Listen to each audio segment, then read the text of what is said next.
What's up, guys, and welcome back to my channel. Alexander Volkanovski doesn't currently have aspirations to become a double champion. Volkanovski is set to defend his featherweight title in a rematch against Diego Lopes at UFC 325 on January 31st in front of a home crowd at Kudos Bank Arena in Sydney, Australia. A week before that, Paddy Pimblett and Justin Gaethje will clash for the interim lightweight title at UFC 324 in Las Vegas. Pimblett recently suggested that if he defeats Gaethje and Volkanovski defends his belt, the featherweight champion might consider moving up to lightweight to challenge him. However, Volkanovski revealed that he has no plans to move up in weight. While he wouldn't turn down a lightweight title shot if offered, he admits that he doesn't currently deserve one. Volkanovski believes it would take 2 to 3 more wins for him to make a legitimate case for a lightweight title opportunity. If it's offered to me, of course, I'm gonna fight for the lightweight title, Volkanovski said on the Ariel Helwani show. But as everyone knows, I'm pretty real with everything. Right now, it's like, do I deserve a shot at the lightweight title? I know I don't. I'm not planning to fight for another 2 to 3 years. For me to deserve another shot like that, I'm gonna need another 2 to 3 wins. Then maybe I'm back in a position where I deserve a shot at that lightweight title. I don't believe I deserve that right now. It's not something that I've even thought of. That's not something I feel could happen in the near future. Volkanovski, who holds a 27-4 professional record, previously made 2 attempts at the lightweight title against Islam Makhachev in 2023. He lost a hard-fought decision in the first bout and was knocked out by a head kick in the rematch. With these experiences in mind, Volkanovski is focusing on his featherweight reign and taking a realistic approach to any future opportunities at 155 pounds, prioritizing meaningful victories before considering another move up in weight.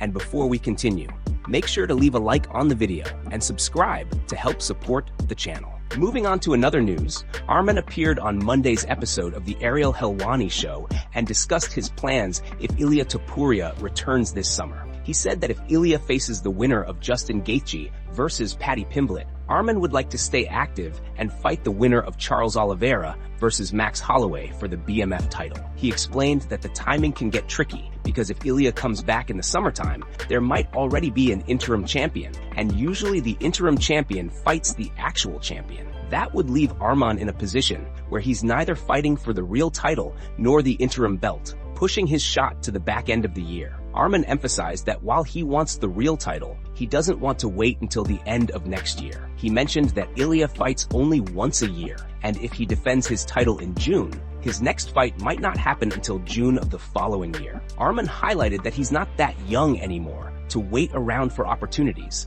so staying active is important. That's why he's open to going after the BMF title if Charles Oliveira wins, as it would allow him to keep fighting at a high level and maintain momentum. He said, if they give me the BMF title, it would be great too. We get that belt first, and then we go for the real belt later. Arman's focus is on staying busy and maximizing his prime years in the sport instead of sitting on the sidelines. He wants to secure a meaningful fight now, even if it's not for the undisputed title, and then eventually challenge for the main belt once timing and circumstances align. His strategy is practical and ambitious, aiming to keep himself relevant in a stacked division while preparing for a shot at the championship. Fans are excited to see Arman take this approach, as it shows his determination to fight top competition and not let timing or politics stall his career. By going after the BMF title first, he ensures action and stays in the spotlight while setting up a potential clash for the undisputed championship down the line. Moving on to another news,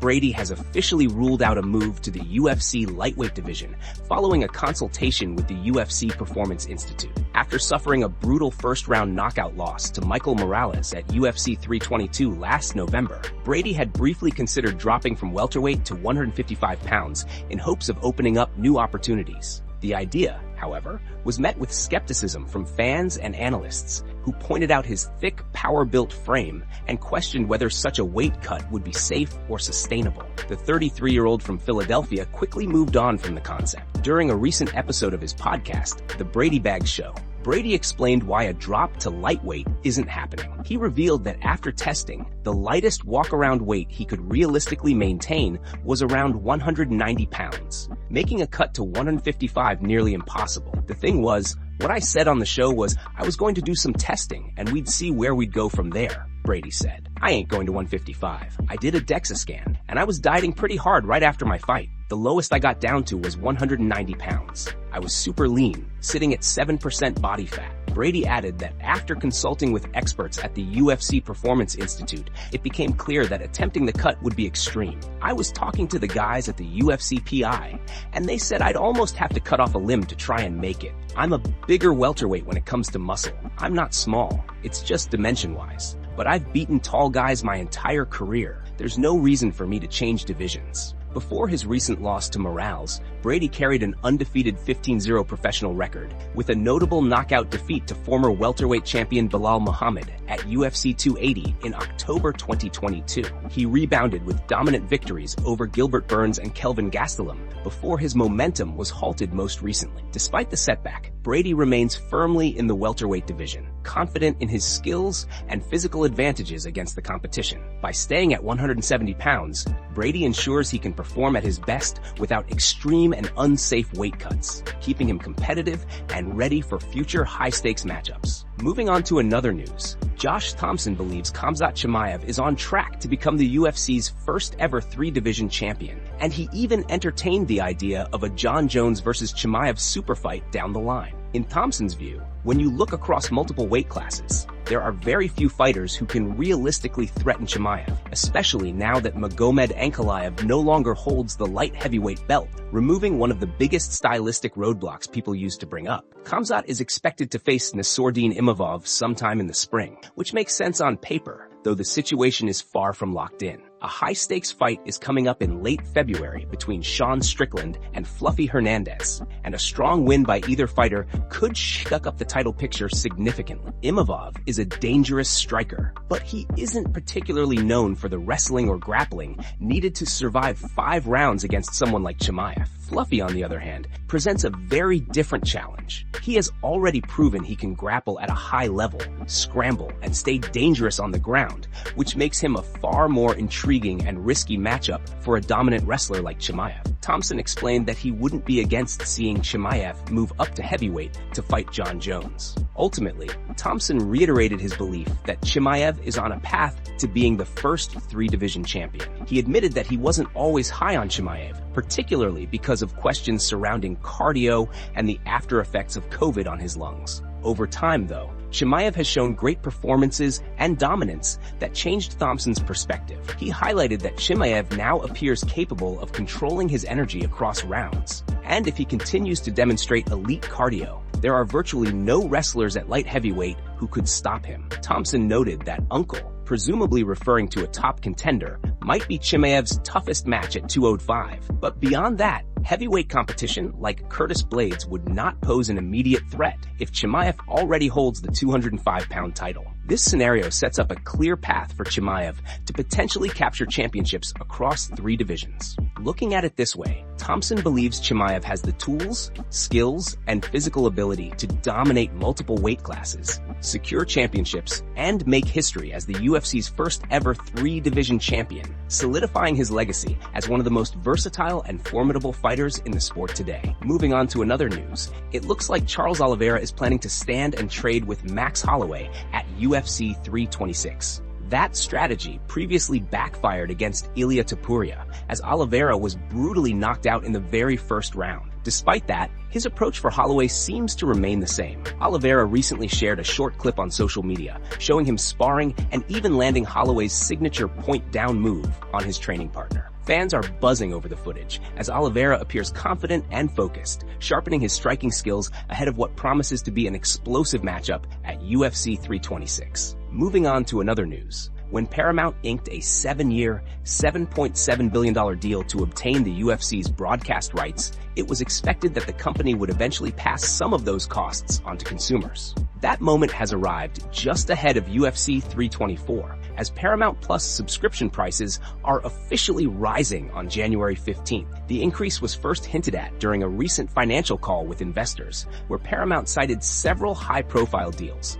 including the UFC rights and exclusive development agreements with creators like the Duffer Brothers of Stranger Things fame, as key reasons for the price hike. Starting January 15th, the Paramount Plus Essential Plan, which is ad-supported, will increase from $7.99 to $8.99 per month, while the Paramount Plus Premium plan, ad-free except for live TV and sports, will go from $12.99 to $13.99 per month. Annual subscriptions are also seeing notable increases. The 12-month Essential plan jumps from $59.99 to $89.99. And the premium plan rises from $119.99 to $139.99. While these new costs may seem significantly higher, the overall discount still applies on a monthly basis for those paying annually, which helps soften the impact of the increase. The good news for fans is that Paramount Plus now includes everything in the UFC's broadcast deal, including pay-per-views at no extra cost. Under the previous ESPN deal, which ran until the end of 2025,